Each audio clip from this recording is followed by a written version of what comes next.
Hello, welcome to Spotlight on Souris, brought to you by WCG TV. My name is Laura Higgs. Today is May the 1st, 2018, and today we have with us Chad Bigelmeyer, who is here from Pascar. Welcome, Chad. Hello, yes, thank you. So tell us, Pascar, Okay. what is that about? Pascar, it stands for Prairie Association of Stock Car Auto Racing, sort of a spin-off of NASCAR and CASCAR. Right. But it's basically stock car racing, and we've taken it from sort of the grassroots that started out NASCAR and a lot of other racing, and we've gone back to that where we're using surplus cars that basically aren't worth anything to anybody, and doing the ultimate in recycling, and getting them back on the track as race cars. So 4 cylinders and yeah. Okay, so you are the president of this association here, Yes. and you have a small group that are volunteers with you? Yes. Well, we've got we've, aside from the racers and all the people that volunteer to help the racers, Sure. we've got a crew of about 20 people that come out to the track and help us out now and then. We can always use more, though. We're a volunteer-based, non-for-profit organization, so we always appreciate more and more people coming out, and many hands make for light work. So we like to keep it light and fun and enjoyable for everybody. Good, good. So tell me about the Arthur Hague Memorial Race. Okay. What's that about? Well, Arthur was involved in Souris and the community fairly heavily. He was a stock car racer and involved with Kinsman. And Kinsman was one of the groups that brought this sort of to my attention and to light. The airport committee was trying to utilize the site and had put an ad in the paper, and one of the Kinsman members, Gord Capel from Brandon's club, had gotten a hold of me and said, they're looking to do something with the stock car track. And Arthur had started the Kinsman here, and is a life member, and was going to Brandon, so we knew him, and so we got involved and got in touch with the airport committee, met some other people that were interested in making things happen, and we did.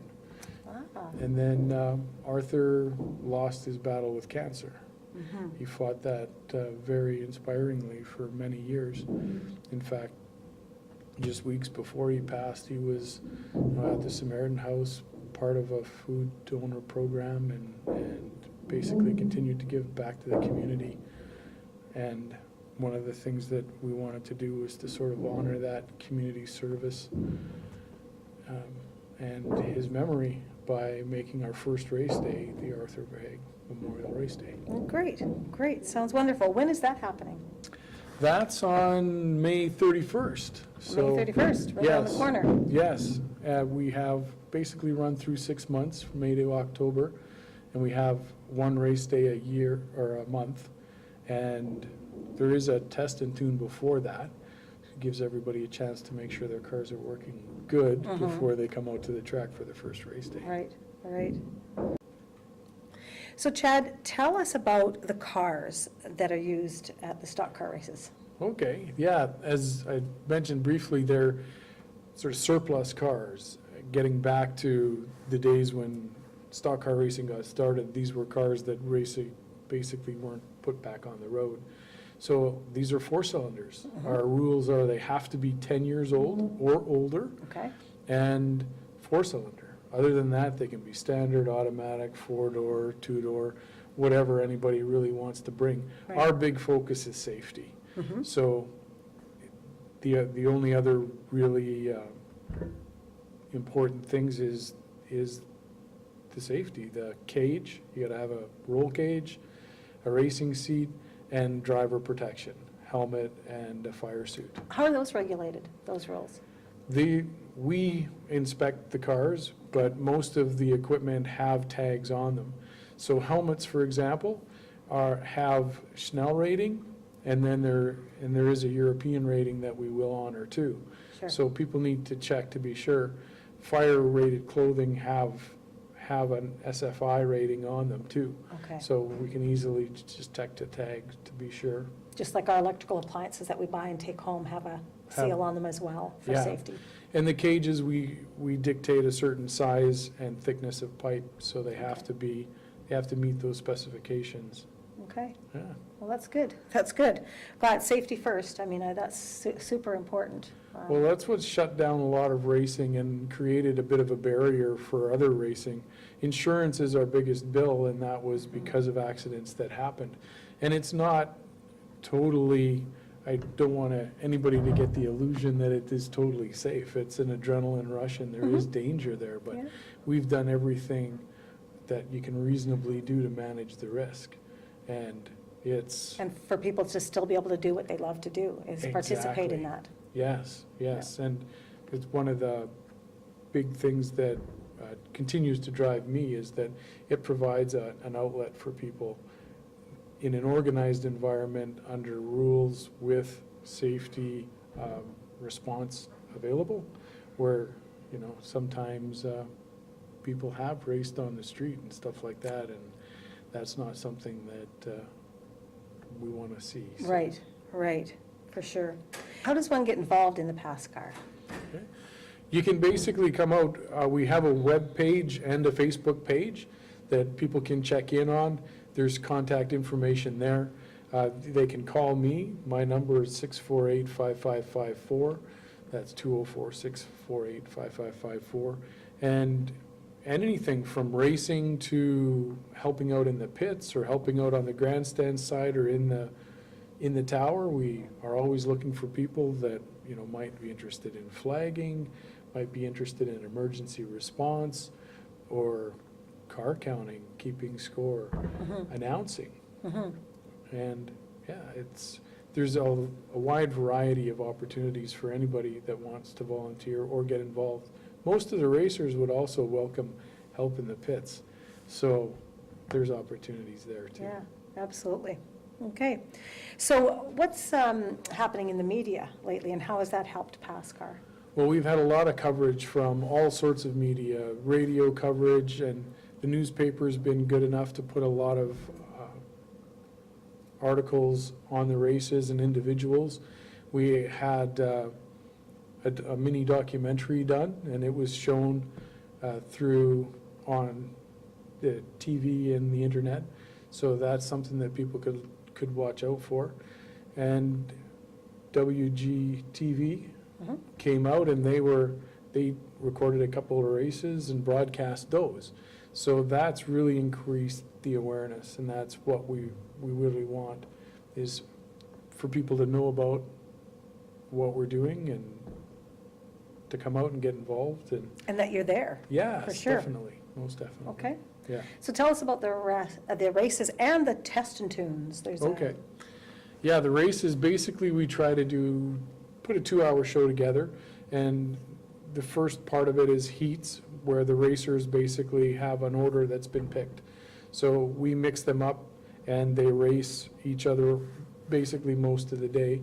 And then for the final race, that order's not settled until all the racing for the day is done. And basically we do something a little different. Instead of putting the fastest person at the front, we put them at the back. So if they want to win the feature race, they've basically got to battle their way through everybody else. Oh, okay. We do give the option, though, if somebody's not comfortable being up front, they can pull themselves back if they've. Sure. But Sure. those are the races, and basically everybody's going, you know, flat out. The test and tunes are intended for people to come out and test their cars and to get some track time. So they Okay. can basically come out and They've run done the some car. tweaking on their engine or, Yeah, or engine, suspension, if something happened, maybe they had a little bit of damage that they wanted to work on and make sure that everything is still Sure. working the way they'd like it to. sure. And it's an opportunity to get sponsors out there or anybody else that might be interested. The test and tunes are an excellent opportunity to get behind the scenes and meet the racers, get a really good look at the car, and if you're willing to sign the waivers and stuff, you might even get out on the track. Oh, good. So what's the cost to come and actually watch a race? We basically have a silver collection, so basically there is no charge. We have a box or when we request support. So people can come out and bring the whole family, and it basically is whatever you want to donate. We do have a little bit of a concession, and I think a lot of people like to donate through there too. But basically, it's free. Good. Well, I mean, it's great to have the family come out to an event like that, and they can donate. Yes. Yeah, and so it leaves it up to the individual. Like Sure. we've seen kids throwing in their change, and we've had, some people that might have some deep roots with stock car racing in the Souris area. And we've seen some big bills show up in the donation box too. Good, glad to hear. So what is to see on the Arthur Verhaeghe race day?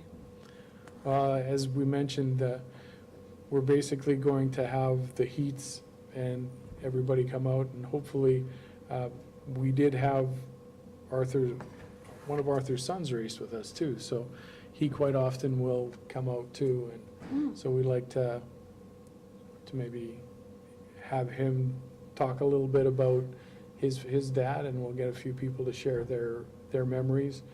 Great. And welcome from the crowd. That's a nice thing. I quite often do the announcing as well, and it's we have it open. We've quite often had people say, my uncle or my grandfather raced here, and he's here today, so can we wish him a happy birthday? Oh, very And nice. so we try to keep it family oriented and fun, and and I think that's what Arthur would have liked. Yeah, good. I'm glad to hear that. Yeah. Is there anything else you'd like to share with us? Here, I had a few notes. Okay, that's just Yeah. fine.